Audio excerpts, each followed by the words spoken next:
Hello and welcome to A Theory of Everything. I'm Luis Razo, the director of EISM and host of this channel. Today I'm talking again to Dr. Hugh Ross. Hugh Ross is an astrophysicist and the founder of reasons.org. At his organization, the main argument is that Christianity and science are compatible. We're going to talk about his upbringing as an atheist and about his recent book, Beyond the Cosmos, the Transdimensionality of God. As you'll see in the discussion, my take on the book is that it's fine from a Christian perspective. It's perfectly compatible with the physics that is emerging at the cutting edge of especially string theory, but theoretical physics in general. But from a non-Christian perspective, it's less acceptable. Christians will find it to be a great book, and non-Christians will find it to be simply unacceptable. I think the two biggest questions that emerge from the book and the questions around which the conversation is centered are: one, if science tells us that God is real and Christianity is the right religion, then why do small children suffer? That's for the first question. Second, if science is in fact pointing to the existence of God, what does one's conception of science tell us about which of the countless religions is true? So those are the key questions. You'll see that Dr. Ross has trouble with these questions, but this is not something that's unique to Dr. Ross. These are notoriously difficult questions. The reason I emphasize them is because I'm convinced that we can approach them in a much more objective, less emotion-based manner, and that we can come up with responses to them that are not only satisfactory to believers, but also to non-believers. I'll say a lot more about this in future videos, and I look forward to talking to you then. As always, you'll find a timestamp in the video description. Thanks a lot for your time, and I look forward to the possibility of hearing what you think. Dr. Ross, thank you so much for doing this again. Well, it's been my pleasure. Thank you. Well, welcome back to A Theory of Everything. Today, as we agreed in our last conversation, we're going to delve a little more deeply into your conception of physics and your work as an astrophysicist, especially as this is manifest in one of your books called Beyond the Cosmos, which is a book that I enjoyed very much. And so today we're going to talk about that book, the pros and cons of it as I perceive them, and then look for your feedback, and hopefully we'll have an interesting conversation. Before we start on the book and the physics, I think in your case is very interesting because it's not the conventional case that is thought about when atheists think of theists or Christians. From what I understand, they typically have a conception where Christians are brought up in a very religious environment, and they are essentially brainwashed into these series of beliefs, which they consider fairy tales or to be not substantiated by science. Your case is significantly different than this, and I think it's a good way to kind of introduce the conversation. Can you tell us about your upbringing and how you came about to believe that there is a God, and then specifically a Christian God? Well, I was born in Quebec, and I remember my parents telling me that, the reason why they left Quebec, because in Quebec at that time, you either went to a Protestant school, a Catholic school, or a Jewish school. Those are your options. And they said, we don't want our children going to one of these schools. And so they actually left Quebec and went to British Columbia, where they were able to enroll us in a public school. So they were aggressively non-religious. Well, they did tell me when I was growing up that they felt that what the Bible taught were words of wisdom and how to live your life in a good way. but they said there's no truth to this idea that there's eternal life. So they dismissed the idea. And I remember my mother saying, well, if there is a God, he doesn't know what he's doing. He winds up doing good things for bad people and bad things for good people. So she was very dismissive. That's an interesting perspective. And I think there's, on the face of it, there's some justification for it. Would you say that there is or there is not? Well, she was a nurse, and she did neonatal care. And so she saw a lot of things that doctors were doing that really disturbed her. And so, I think her experience was, okay, why is God not intervening to set things right? This God can't exist because he's not taking care of things like he should. That was a philosophy she taught me when I was growing up.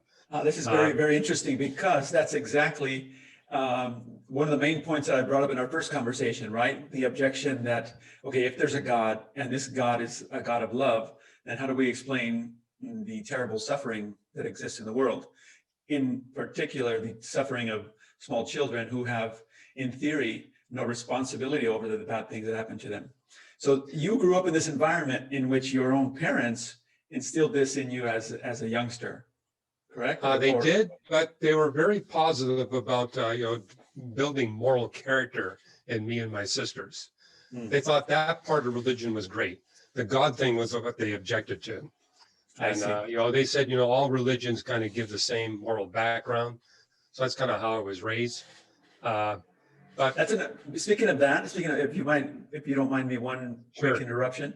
Speaking of this, of all religions having the same moral characteristics, we'll take this up later, but I don't know if you agree with that, but I disagree with this concept, not only on a scientific level and on a doctrinal level, but I think there's important differences between all of the religions. And one thing I'd like to take up when the time is right is, okay, if there is a God and we can see him through science, which religion is the right religion? Right. We'll take that up a little later if you'd like. We're working now on your upbringing as in a non-religious home. Right. So I was in British Columbia. I was going to a public school, and there was a great public library in Vancouver. I grew up, had over 3 million volumes. And when I was in grade 2, we took a field trip to the library. And so I wound up getting a card for the children's section. But within less than a year, I read every book on physics and astronomy in the children's category and appealed to the librarian so I could have access to the 3 million volumes. Wow. I said, we've never done that for a child before, but since you've read 100% of the books on physics and astronomy, we'll grant you a card. That's impressive. And so I got access to and I wound up getting access to the university library too. So this is by the second grade. By the second grade. By the second grade, I had access to the adult section of the library. And the librarian said, people are going to complain, but I'll go to bat for you. So whenever any adult complained about this 7-year-old wandering around in the stacks, she would kind of come over and say, no, he's legitimate. He's got a card. I was the one that gave him the card. Leave him alone. And he knows more than you. Very interesting. Very interesting. So physics was essentially a part of your whole childhood. Well, the home I grew up in, my parents were poor. The only books that existed in my parents' home were 4 nursing books that my mother had. There were no other books. And so when I discovered books, I just got so excited. It's like, hey, it just fed a hunger in me. And I would literally go to the public library every Saturday. I would read one book at the library and then take 5 home because that's the maximum you could take home. And so that's how I grew up. And my growing up years were very much focused on studying astronomy and physics. And it was at age 16 that I dedicated a whole year to studying cosmology. And that's when I recognized the universe has a beginning. And if there's a beginning to the universe, there must be a cosmic beginner. So in spite of what my parents were saying to me, it says there's got to be some kind of causal agent that explains why the universe exists and why we exist. So this was at age 16 when you first. That was at age 16. That's when I became convinced that the Big Bang explanation for the universe was the correct explanation. And if it's Big Bang, there's got to be a beginning. If there's a beginning, there's got to be a beginner. And I knew my parents wouldn't be excited about this discovery, so I kept it secret from them. But what happened was late at night, I'd be reading Immanuel Kant and René Descartes and other philosophers, trying to see what they had to say about this cosmic beginner. Found out that they had the wrong physics. So I said, okay, I'm not going to get anywhere pursuing these philosophers. And the high school I went to, I mean, I grew up in a refugee neighborhood. So we had people from all over the world.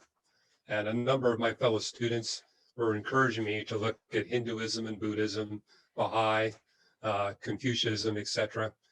So I began to dive in to the holy books that undergird the world's religions, and was quite disappointed in the sense that they were filled with all kinds of scientific and historical errors. And also they had this air of intellectual chauvinism. If you're one of the great enlightened ones, you'll figure out what the meaning of life is all about. Otherwise, forget it. And it's like, I don't think that's what the one that created the universe, that's not how I think he would communicate with us. May I pause there? This is an interesting point. Not to agree or disagree with you. However, something that I'd like to keep in mind as we proceed is this recurring idea in my own mind about often these questions about religion, whether from a theist or atheist perspective, seem to be based on emotional reactions to different truths. And again, from a Christian perspective, of course, we talk about this being a grace and something that is, it's a God-given thing, etc. But if you look at it from a purely scientific standpoint, it seems worthy of study where the emotions come into play here. Because I see it on both the atheist and the theist side. Because in my experience, both theists and atheists are often reluctant to look at the objectivity of the science that goes against their personal or emotional beliefs. I don't know how much you agree with this or not. Well, I do, and that I think is part of my story. Okay. Because I'm on the autistic spectrum, and those of us that are on the spectrum, it's like we don't pay attention to emotions. So It's always, objective. That's what fascinated me about physics and astronomy. It was really objective science. I mean, I did look into the life sciences, but I said it's, the interpretations there are much too subjective. I really want to go into the hard sciences, math, astronomy, and physics. And I think that's because of my autistic perspective that I pursued that, but also looked at the religions of the world. I said, we got to put these emotions aside. Let's just look at all of this objectively. And what I did with each of those books, I said, I'm just going to apply the scientific method, go through these books and put all their statements to a rigorous test and see if they stand up. And I started with the Hindu Vedas, and it didn't take me very long to realize it's failing the test. I mean, it talks about a reincarnating universe. And I said, we already know the entropy measure of the universe is at least 100 million times too high for that to be a possibility. So is this happening?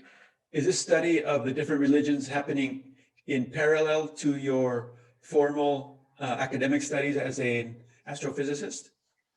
This was happening when I was 17. Okay. So 17, I was going through these different books.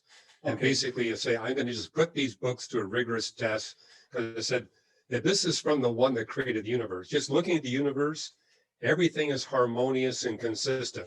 There's a single plan there. And so I felt if there's a book that's being given to us by the one that created the universe, it's going to be a book that's going to be truthful all the way through. It's going to be consistent.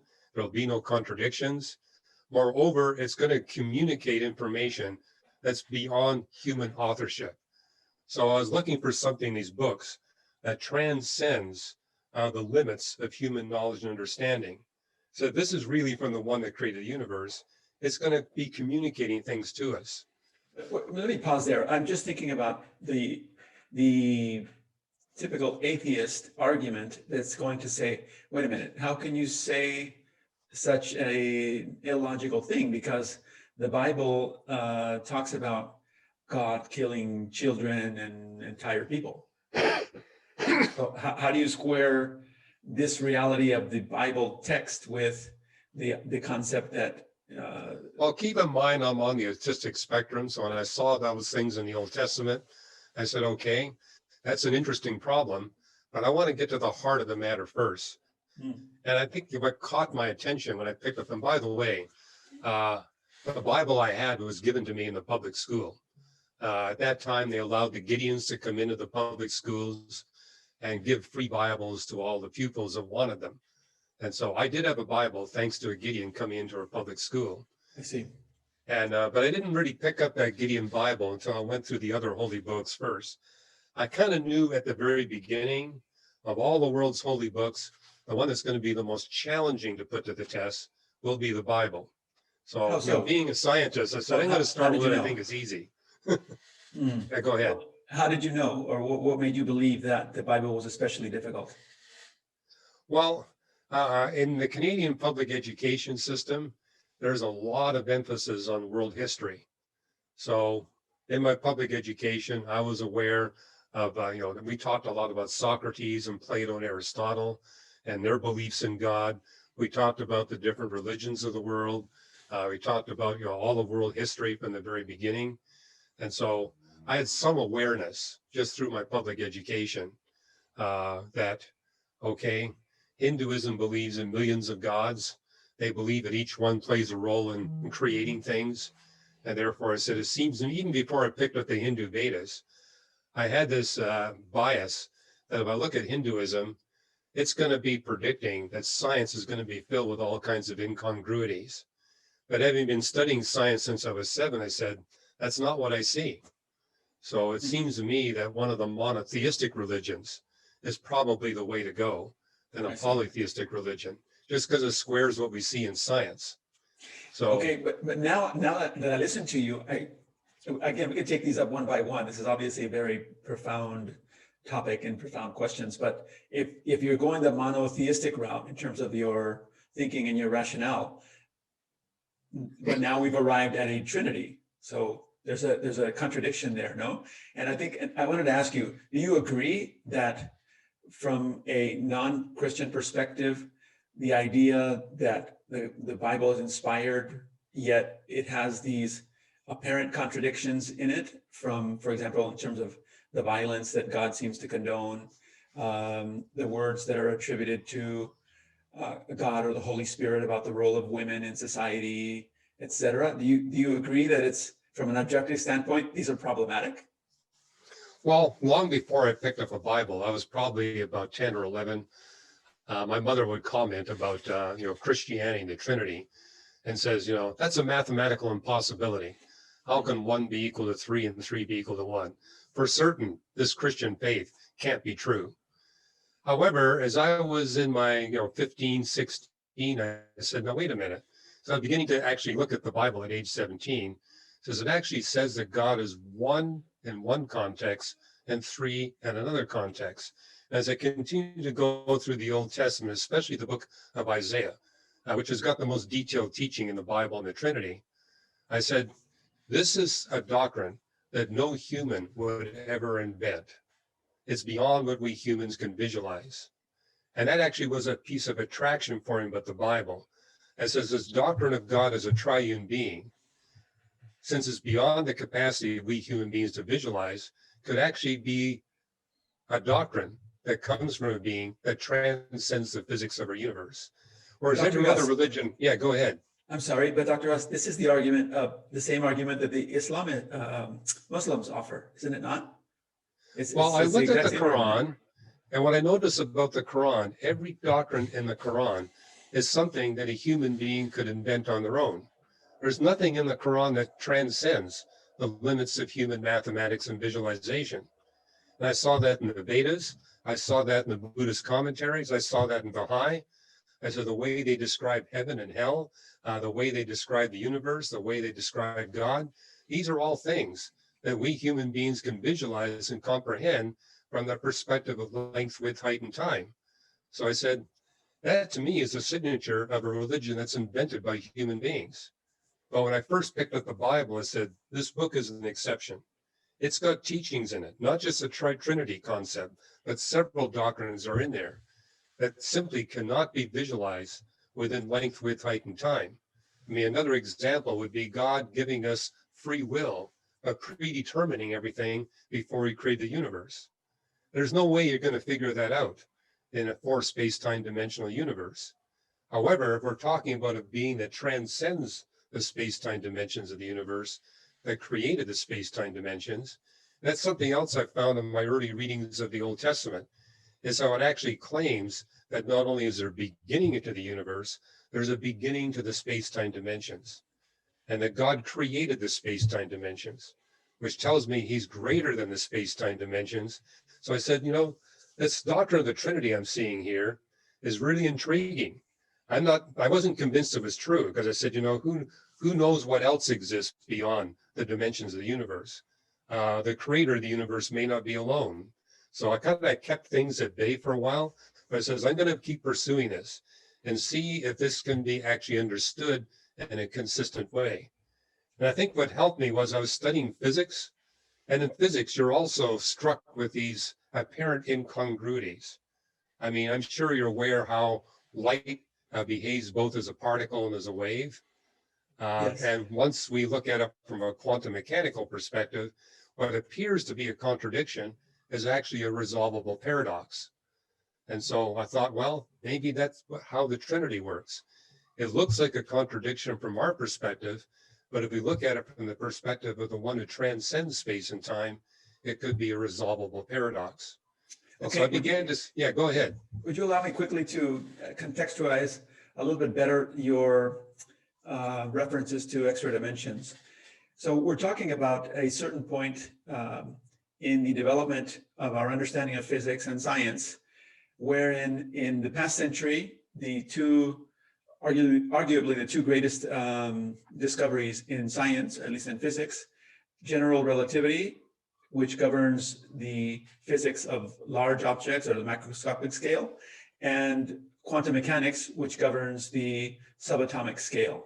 So these two domains of reality or of nature are, as far as we know today, irreconcilable or not completely reconcilable. So as part of this tension that you mentioned between apparent contradictions, many scientists have tried to reconcile those, including Einstein and many since then. And from that has emerged this idea that we can reconcile them through a series of ideas that all involve extra dimensions. And this is called, the main branch of this is called string theory. And this is why you're referring to the extra dimensions. And one of your main arguments in Beyond the Cosmos is the idea that this latest scientific discovery, and I'd like to emphasize here for any listeners who are skeptical, that this is as rigorous as science gets. This is where science has brought us. And so it's reconciled, general relativity and quantum mechanics are reconciled through the idea that there are extra dimensions. And your main argument is that this, in some sense, demonstrates that the God of Christianity is real, and through this science we can reconcile some of the apparent contradictions that we find in religious arguments. Is that the case? Or am I missing something? Yes, it is. Although the first discovery was that time has a beginning, and that bringing the universe into existence and the space-time dimensions means there has to be causality operating independent of time. And typically that's how we physicists define time, is that dimension in which cause and effect phenomena take place, where the effects are after the causes. But if you've got a beginning to time, a beginning to the universe, that means we've got causality beyond cosmic time. Well, it throws causality out. It throws causality as we understand it today out the window, right? Well, no, what it does is means that we need to be looking at causality, not just from a single dimension of time. In other words, given that time is created, that there was some entity beyond time that brought time into existence, that means that temporality, from the creator's perspective, can't be squished into a single dimension of time that can't be stopped or reversed. There's got to be more to temporality than the time that we measure within the universe. And so that right away tells us there's more to dimensionality than what we human beings experience. That goes all the way back to the late 1960s. And that's when I was kind of going through the Bible. What has happened in the 21st century is what you refer to, the discovery that there must be not just at least one extra dimension of time or the equivalent, but extra dimensions of space. And that was based on the attempt of theoretical physicists. How can we reconcile quantum mechanics and general relativity? How can we reconcile our cosmic creation models with our particle creation models? And it was particularly particle physicists who said, look, the only consistent way we can understand fundamental particles in the context of the entire universe and life is that there's got to be more space dimensions than length, width, and height. And, a lot of people identify that with string theory, but the truth is string theory is just a subcategory of that concept. One thing I've noticed in talking to theoretical physicists about this, they said, there's got to be extra dimensions of space because there's no way we can compress all the symmetries demanded by quantum mechanics, general relativity, and gravity into length, width, and height. There's got to be, we need more room. And I remember towards the end of the 20th century, talking to theoretical physicists at Caltech. And at that time, they were saying, well, we're trying to figure out how we can make particle physics consistent with cosmology. And we're going to need between 8 and 26 dimensions of space. And their goal was, okay, we know it's somewhere between 8 and 26. We want to find out what the real answer is. And it took them about a dozen years. But they finally said, the right answer is we can make it all work if we got 6 tiny space dimensions that accompany the 3 large ones. And a lot of my Caltech friends were saying, we think string theory is it. But as they dived into it, they said, we have a problem. There's literally almost an infinite number of string theory models that can work here. And string theory is not alone. There's other particle creation models completely independent of string theory that also could be the explanation. And today, in 2021, we still don't know what the answer is, mainly because we don't have the measuring tools to probe the physics at that high of an energy level. And we never will. So this is an interesting point to bring up the reality of interpretation in physics and in mathematics. So many non-physicists and non-mathematicians get the impression that physics and mathematics, especially the formalism associated with physics, is this thing where everybody absolutely agrees on one thing and one thing only. But there's this idea that Feynman talks about frequently, and of course many others, that how you interpret the formalism or how you interpret the physics there's possibility to vary. In other words, you can interpret the same formalism in different ways.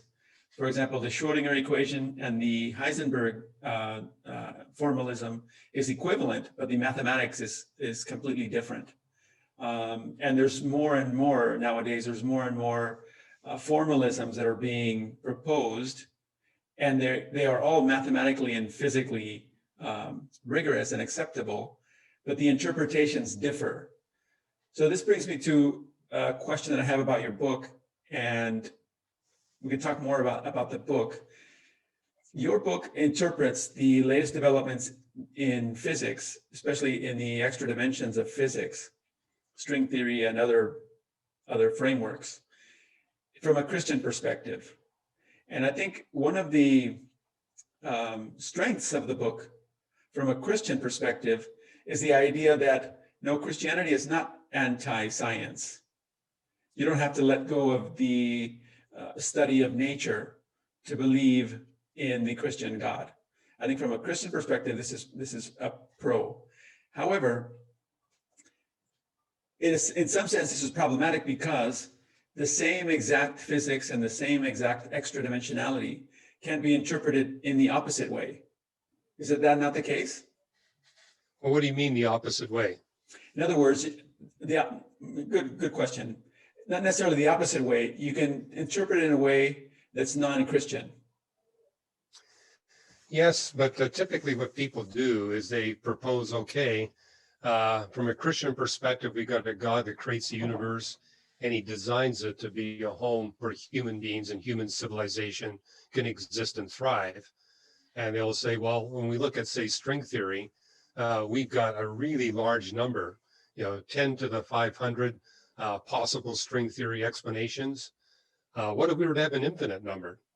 And so the multiverse has been proposed as a way to bypass the need for God. Although lately, people proposing this who are non-theists do admit that it doesn't get them out of deism. They call themselves atheists, but strictly they are deists. They believe that there must be a causal agent because all these multiverse speculations really require an ultimate creation event. So it doesn't get rid of God, but the real goal is to get rid of a personal God. And the writings of the multiverse proponents who are claiming to be atheists, they make it very clear that that's their goal, is that, yes, we still have a causal agent. We're deists fundamentally, but we don't need a personal God. We don't need a God that's actually involved in designing things for our benefit. However, it was Leonard Susskind, who identifies himself as an atheist, who said, we have to stop using the multiverse. It's a terrible argument to try to bypass God. And his main point is the same arguments that we use from the multiverse to explain away divine design simultaneously explains away all human design. And he says, none of us believes that. We all believe that we human beings are actually creating things, designing things, that we're using our mind to publish research papers. But if we use the same logic of the multiverse to discount the existence of a personal God, we could actually use the same arguments to say, all these research papers we publish, we didn't do it, the multiverse did it. I missed the logic there. How do you get from? Okay, I gave an example in my book, The Creator and the Cosmos, the 4th edition, because Leonard Susskind, he's a theoretical physicist. He didn't really give any examples of how to demonstrate his critique of the multiverse. So I went ahead and did that and said, okay, if you've got an infinite number of universes where every universe is different from every other universe, then almost anything can happen. And in fact, anything can happen. And so I say, okay, with an infinite number of universes where they're all different, you're going to have an infinite number of planets like planet Earth. And those infinite number of planet Earths, you're going to have birch trees. In fact, you're going to have an infinite variety of species of birch trees. And what do we observe about birch trees? They peel thin pieces of white bark. Well, if you've got an infinite number of species of birch trees, one of them is going to be peeling thin pieces of white bark that are rectangular and measure 8.5 by 11 inches. And these rectangular pieces of white bark are going to randomly fall on soil with random chemicals in it that are going to make random markings on the pieces of the bark.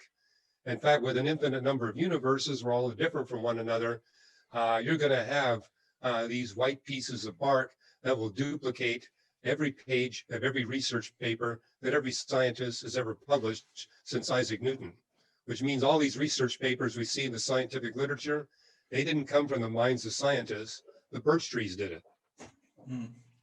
It's all pure chance. And that's basically what people who are non-theists are doing with the multiverse. They're saying, there is no God, it's pure chance. Pure chance is doing it. But it's philosophically inconsistent, as Leonard Susskind points out. And he's not the only atheist saying this. Many atheist scientists are saying, we have to stop using the multiverse. It's a terrible argument for atheism. Is it only because of the concept of pure chance? I don't understand the illogic, because pure chance seems logical to me. Well, I remember back in the 1980s telling audiences in my speaking, the fine-tuning evidence for a personal God is going to become so overwhelming that atheists will have nowhere else to go but to hypothesize there's an infinite number of universes. So in one sense, I actually predicted the multiverse would pop up in non-theistic circles. And to me, it's a great success of the Christian faith that the evidence for fine-tuned design has become so overwhelming and so compelling that the non-theists have no other option but to propose an infinite number of chances. Right. But Okay. it's basically arguing what we don't know as opposed to what we know. And you can go back to the early Greek philosophers.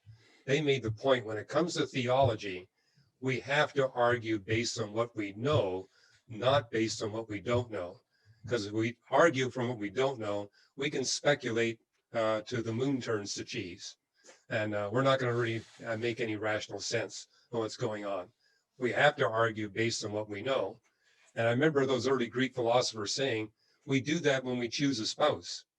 We choose a spouse based on what we know, not what we don't know. Interesting. So from clearly from a scientific perspective, the fine-tuning argument, I think everybody recognizes, is growing in strength, and it's a powerful argument. Not definitive, obviously, we know that from experience. And that takes us back to the emotional aspect of our belief systems. I think on both sides of the argument, many times it's based on emotion. Because, and I say this because I'm obviously a Christian, well, not obviously, but I'm a Christian. But I can also see that if we take it down this path of saying, okay, God is the God of nature. He created the laws of physics to be governed by math, etc. But then we get into the two most difficult questions for a theist. And again, I want to draw on that, or I want to draw emphasis on that emotional aspect of we want to believe that what we have concluded is true on an emotional level and not see things objectively, because objectively we have two problems as theists. And that is, one, if God is a God of nature, why is there evil? Why do children get abused by ministers and priests? This is completely illogical. Number two, if God is a God of nature, or if there's a God, he's a loving God, he's a God of nature, and we can perceive his existence through nature, which one of the 10,000 different denominations is right? Well, that's a great question. And I often get invited to speak on that issue. In fact, I remember engaging a group of atheists online like this, where all of our cameras are turned on.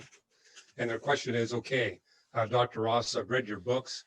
I appreciate how science gives a really compelling case that there must be a God just to explain the existence of the universe.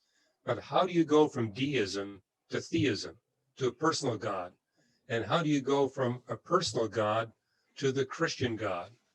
Why not the Jewish God? Why not the Islamic God? Well, it's a great question, right? We want you to do that without using your Bible. Just use science to establish that it must be the God of the Bible. So I said, well, I can think of several ways to do that, but I only had time to pick one. Can I take that breakdown one step further? Because not only do we have to reason about why not a Jewish God, or why not a Muslim God, why not a Christian God, but which particular Christian God? I think one step further, no? Yeah, I would argue from a Christian perspective that that's not a good question, because we see in the New Testament that there's actually an endorsement of multiple denominations. In other words, we see in the New Testament that people who are followers of Jesus Christ are granted the freedom to have different styles of worshiping him. And the whole point is Christianity is the one religion in the world that practices free market exchange of ideas. And you notice this, that, for example, in Islamic countries or Hindu countries, they typically have laws in place that forbid people leaving their faith and going into a different faith.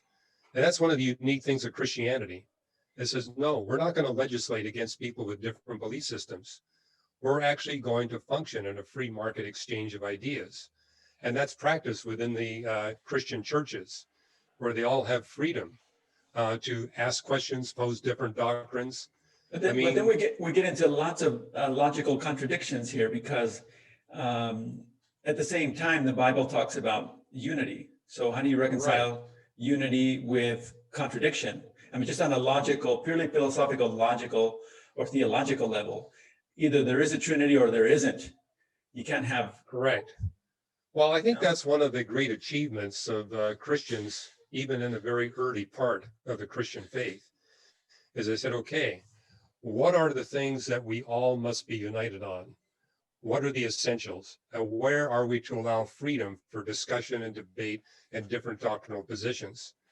And, very early in the Christian church, they developed these creeds, basically saying, these are the foundational doctrines that are crucial for our Christian faith. But beyond that, we permit freedom. And so you notice that the creedal statements of the Christian church, even the longer ones like the Westminster Confession and the Belgic Confession, they're relatively brief. It's basically saying, what are the essentials? So for example, we notice in those creeds that they do talk about how Jesus Christ will return. There'll be a second coming. But they stop there. They said, we're not going to speculate what the second coming is going to be like or what the timing will be like. That's something that people can, disagree on. Same thing with, well, when did God create the universe? That's not many of the creeds. And that is something that's different from the other religions. The other religions, we see that they have much more control over their followers. There's not the same freedom to discuss and debate. And, if you got the truth, if you're convinced you have the truth, you're going to welcome free market discussion of ideas. But if you're concerned that maybe things aren't all buttoned down like we would like them to be, that's where you're going to be tempted to say, no, we're going to have some mind control here. And that's something I noticed when I was studying the different religions of the world. I saw a lot of evidence for mind control in the non-Christian religions, but in Christianity, it was different. I said, well, these people seem to be really confident that they got the truth because of their willingness to tolerate free market discussion of ideas and the willingness to allow other faiths to cohabit with them. I mean, if you got the best product in business, you're okay with competitors because you know that people are going to come to your product and not to their product. So that was attractive to me. But to get at your question, I mean, what about these emotional issues? And, I remember reading in the book of John, it said Jesus was commenting. It says, in this world, you'll have tribulation, but I've overcome the world. In this world, you got death, you got evil, you got decay. I mean, just look around you at the physics. Gravity is pulling everything down. Thermodynamics is decaying everything. Our bodies are decaying as we watch our, personal beings get older and older. It's everywhere. But the promise we were getting from the Christian religion and from Jesus Christ in particular, this is temporary. I am conquering the world. This is simply a pathway to get you to a world where there will be no decay. There will be no children who will be abused. There will be no death. There will be no suffering. I was studying all of this when I was an undergraduate student, where I was having to take 38 hours of classrooms. I mean, what they put me through in the Canadian physics education system these days would be called cruel. 38 classroom hours, and we had to study about another 80 hours after that to get through all these courses.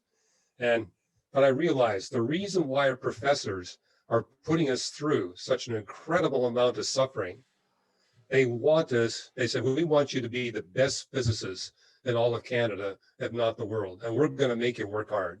You're going to really suffer here, but you're going to come out of it well prepared. And we're here to help you. We're going to work hard too, because we think you students are the cream of the crop. So we're going to really put you through it. Kind of what they do with, say, the SEALs and the U.S. Marines. I mean, they go through incredible suffering, but they come out of it prepared for something that average human beings are not prepared for. And so I said, maybe that's analogous to what I see in the Bible and Christianity. That right now we're in a very tough university course that's preparing us for a future career in a completely different realm, a realm beyond the universe. And therefore, I did read this argument in your book, and I think there can be some obvious validity to this on many levels, certainly at the adult level. But what I found difficult to reconcile with this line of reasoning is take a 1 or 2-year-old child that gets, abused in horrible, horrible ways. What possibly can come from that, especially if the child's life ends? This is very difficult. Sure, the military analogy or the sports analogy makes sense. We often have to suffer and sacrifice in order to make progress toward our goals, to become better people, to become better athletes, to succeed in business. But how can that apply to a small child? Well, I looked at that and said, okay, God could have easily intervened to stop this. But if he did intervene to stop it, we wouldn't have strong free will. And if we don't have strong free will, we don't have strong love. That's one of the things I noticed as I was going through the Bible. It's talking about a God who wants a strong love relationship with us, not a weak love relationship, but a strong love relationship. And that means that he has to grant us strong free will. And if he grants us strong free will, there will be people. And evidently, it's not just people, there'll be angels as well who will abuse that privilege and make things very terrible for other angels and other human beings. There will be suffering, there will be tribulation. But this is the cost of having a strong love relationship with the creator of the universe. He could have easily made us all robots or semi-robots. And, we kind of do this with our pets. We can, establish boundaries for our pets in such a way that they have to behave a certain way. But for some reason, God grants us strong freedom. And that's because, and then I realized, okay, there's a lot more to love that I don't understand. And so I remember spending a whole year going through the Bible and saying, I need to learn, what is this love goal that God has? And I realized that the analogies we have in this life pale by comparison to what God intends in the realm beyond this universe. Is that we think we understand love, we really don't. We're getting just the tip of the iceberg. And in fact, it tells us in the Bible, no one can imagine or conceive how great the love will be in the new creation. And one of the things I discovered, I think you see this in my book, Beyond the Cosmos, one of the reasons why we're not able to visualize how great and good the love will be in the new creation, it's not going to be constrained to one dimension at a time. God's going to release us into geometric time. We're actually going to have the capacity to experience deep, intimate, loving relationships without sin, without evil, with billions of other beings simultaneously. I mean, it's mind-boggling to think about. I mean, I think about, the brain that I got right now. There's no way it could manage, 30 billion simultaneous relationships. It's just impossible. We don't have enough brain cells to make that work. But something's going to happen. There's going to be new physics in the new creation that's actually going to permit that. And what we're getting right now is just kind of a foretaste. I mean, I studied the concept of marriage because it talks about how the marriage we experience here on earth is a weak analogy for the marriage we'll experience in the new creation. And, I perform a lot of marriages. And basically what I tell the bride and the groom, this day, you're committing yourself to say yes to one person and no to the rest of the human race. Because it's the only way you're going to be able to get a tiny foretaste of the intimacy and the love that you're going to experience in new creation. And I basically exhort the couple, I want you to have a relationship with one another that'll communicate to everybody around you what love is really going to be like in the new creation. But it's only going to work if both of you have a relationship with God, that you're joined together in a common ministry to serve the Lord, and you're committed to say no to every other person except the one you're marrying today. So, and again, that's still incredibly mysterious.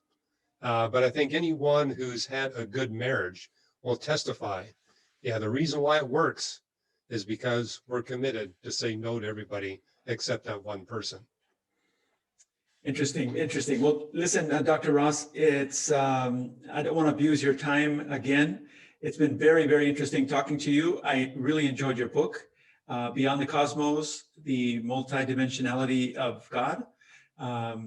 People can pick it up on Amazon. Where else is it available, Dr. Ross? Well, they can get a free chapter just by going to reasons.org/Ross.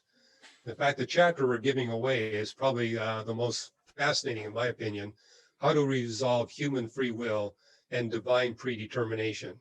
I mean, that's the greatest paradox I see in the Bible. And it's a paradox that's not even touched in any of the world's religions. So that's the chapter we're giving away for free. Okay, well, excellent. Well, thank you very much for that. I don't know if you have it in you again, but I'd love to have you on at some point in the future and talk about this concept of free will. I'd also like to talk to you about in response to your own ideas about how to reconcile the different religions and how to reconcile the existence of evil with some of my own research in physics, which I think we can respond to in a more compelling way. But again, I'll save that. If you're interested, we can talk again at some point in the future. And what I love about the approach you're using here is that you're taking on the hard questions, but you're content to leave some mystery in it all. And hey, we're constrained to just 4 space-time dimensions. There's no way we're going to figure all this out. On the other hand, I'm an optimist. We're going to make progress. And I think that's one of the things that Christianity's got going for it. It is making philosophical progress. And notice that the questions we're dealing with today are not the same questions that Christians dealt with 1,000 years ago. No, we are making headway. And to me, that tells me we must be on the pathway to truth, because we're actually making headway on these questions. But we also recognize we're never going to come up with a complete answer. As long as we're in this world, there is going to be tribulation. There is going to be incomplete understanding. And to me, that's the way physics is like too. I mean, your show is called A Theory of Everything, but I don't think we're ever going to come up with a theory of everything. That means we know everything there is to know about the universe. And it was Kurt Gödel who said in 1930, no, if we're constrained to the space-time dimensions of the universe, we're condemned to always have incomplete knowledge and incomplete understanding. That's a pessimistic way to look at it. An optimistic way to look at it is, yes, the goal is unattainable, but we're making progress. We're getting there. Yeah, very good points. I would say that in response to a theory of everything, from a Christian perspective, we certainly know that we will get there because Christ is the theory of everything, right? Well, when we get to the new creation, we'll no longer be constrained by the space-time dimensions of the universe. That's when we're going to have a theory of everything. And incidentally, we're told in the Bible that when that happens, we'll be teaching and instructing the angels. They're going to want to know about this theory of everything. And apparently, it's intimately entwined with the fact that we humans experience grace from God. The angels observe it. So the fact that we experience it, the fact that we're the ones struggling with these issues, is going to put us into a position where we can teach beings that right now are at a much higher level of existence than we are. That's mind-boggling to think about. Yeah, very nice. Well, I look forward to sharing that with you, and I'll give you a sneak peek.